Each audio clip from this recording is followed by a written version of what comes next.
this is day 1 of Devi Upasana for me. And I'm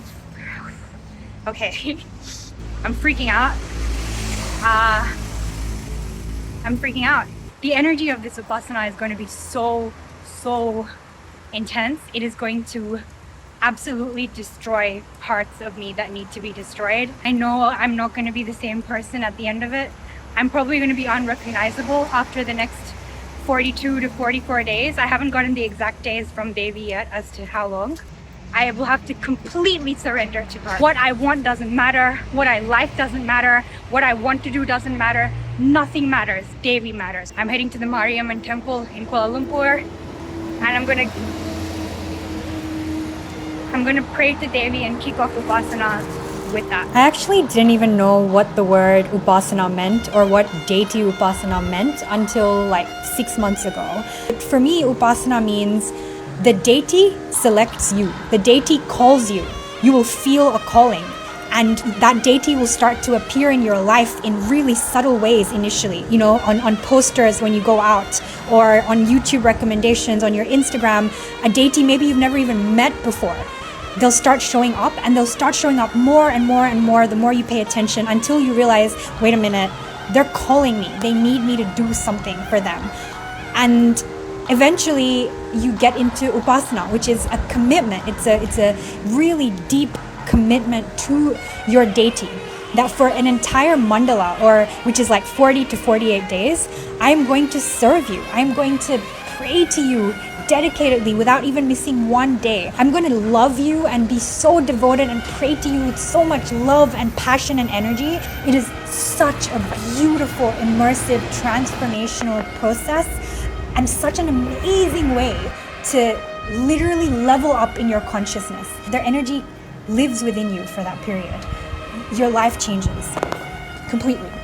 In order to meet Devi, I had to go through 2 other Upasanas first. I had to go through 2 other deities first, basically. The first deity Upasana I did was for my Ishta Devata, Sri Krishna, who is my everything and has been my bae, my spiritual bae from day 1. Literally love him. So I did 41 days of Upasana. I think 41 days? I can't remember now.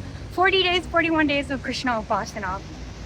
That was the first Upasana. It happened a few months ago. He made my heart really pure.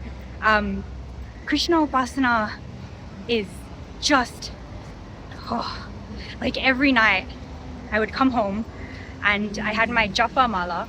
So there's 108 beads on your japa mala, and you basically are chanting the mantra that the deity gave you. You chant that mantra on each of the beads. I'll do a more detailed video about each of the upasanas I've done so far.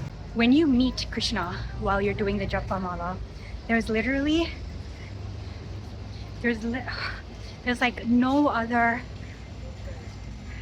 Oh my god, like his energy is just so pure. If I had to imagine it or visualize it, it feels like a searing, piercing, absolutely purifying goldish white light, and he would just go in and purify your entire being, right? And so during that Upasana, Krishna Upasana, I literally lost so many lower level vibrations within me, lower level frequencies within me. So I lost a lot of those denser frequencies, and even the people around me that during that time, they started commenting. They're like, you're glowing, like you are floating and glowing. And what Krishna does is he makes you so sweet, because he himself is so sweet and pure, and like he'll make you so soft, like your heart will be so soft. You become so tender, and yet even though you're tender, there'll be this incredible strength that is built within you. You will look like a lotus flower from the outside. You will look like a million jasmine flowers from the outside, but within you have Krishna's strength. You have Krishna, so you don't need anything else, right? You've already won. So during that time, during Krishna Upasana, I became a very sweet person. I was glowing, I was so loving and kind, and I really, really healed a lot during that period. So that was the first Upasana. First deity Upasana I did, I first had to go to Krishna. I first had to go to my Ishta Devata. And I was like, well, Krishna's my Ishta Devata, so won't I just do this Upasana for the rest of my life? I had no idea, by the way, that I would end up doing Devi Upasana. So I was just doing Krishna Upasana. I'm like, this is it. I'm just going to do this for the rest of my life. And then things shifted and changed. Something just felt like, stop now. So I stopped doing the Upasana. Obviously still thought about Krishna, prayed to Krishna, but I stopped with the Upasana. And that's when the next deity entered my life. I had never met him before. Actually, that's a lie. I had met him briefly before in my last trip to India. But I didn't have like a particular connection to him. I didn't really have that, like, yeah. That's when the second deity entered my life. I just came back from the Mariamman temple. It was so intense. You can probably tell that my energy is a little bit shaken. I was telling you about the two deity upasanas I had to do in order to be ready for Devi Upasana, right? So this first deity was Krishna, is Krishna. The second deity is actually Kaal Bhairav. And this Upasana deserves, again, an entire video on its own. Holy crap, that Upasana was incredible, life-changing. But I didn't realize this. Kala Bhairav prepares you for Devi Upasana.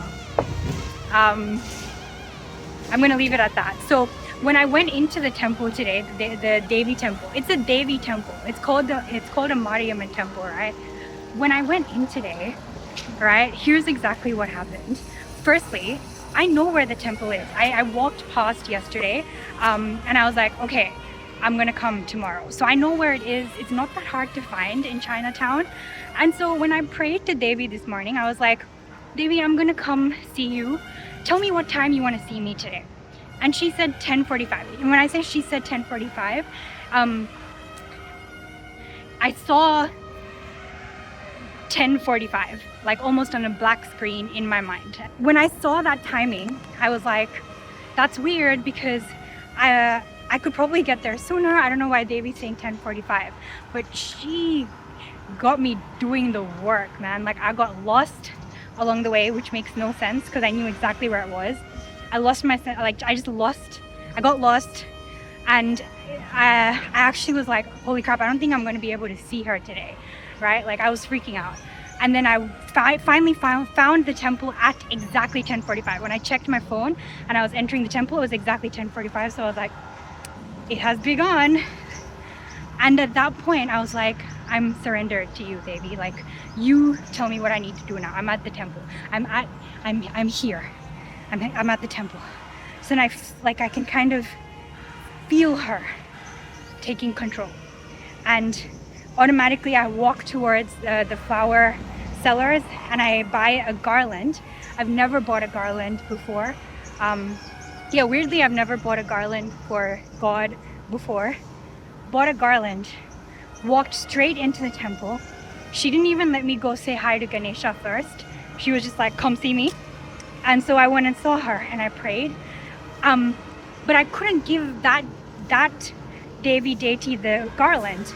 She was almost like, it's not this one, not this one. So I'm holding the garland and I'm like, if I can't give it to this main Devi in this temple, who am I going to give this garland to? So I was like, I surrender, like you tell me. So as I walk around the temple, like you're meant to go around clockwise in the temple, right? So I start walking around clockwise and I literally stop in my tracks. And oh my God. There are 3 deities there, life-size deities. One is, you won't guess. There's a Devi in the middle. On her right-hand side is Kala Bhairav. On her other side is Karupasamy. And she's there. And I stop. Like I cannot step further. Like it's like I'm frozen in front of her. And just as I stand in front of her frozen, like clockwork, the priest appears from nowhere and he sees me holding the garland. He takes the garland and he puts it around her neck and I'm surrendered. At that point, I'm just like, I'm yours. And so I sink to the ground, I sit, and I start doing Devi.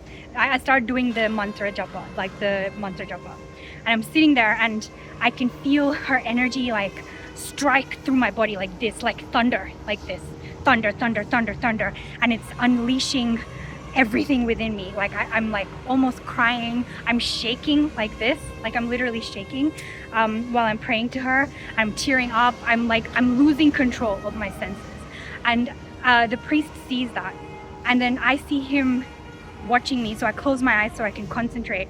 When I open my eyes, he's standing in front of me and he's handed me kungkumam, this red substance. He's handed me kungkumam and he's handed me an orange thread. I'll show you guys when I go back to the hotel. I don't know what to do with the orange thread, so I'll show you guys, maybe you can help me. And he just hands it to me and I'm like, thank you, Devi, like literally from Devi. I finished the Upasana and I'm shaking, like I can't even, like I can't describe how I'm feeling, and I just lose myself in the temple. This always happens when I go to a temple. Like I will lose myself. I will literally just be like, I'm not leaving till you kick me out. I'm not leaving. I want to spend forever here. And it's just the most beautiful immersive experience. And the other amazing thing is, this is meant to be a Devi temple, right?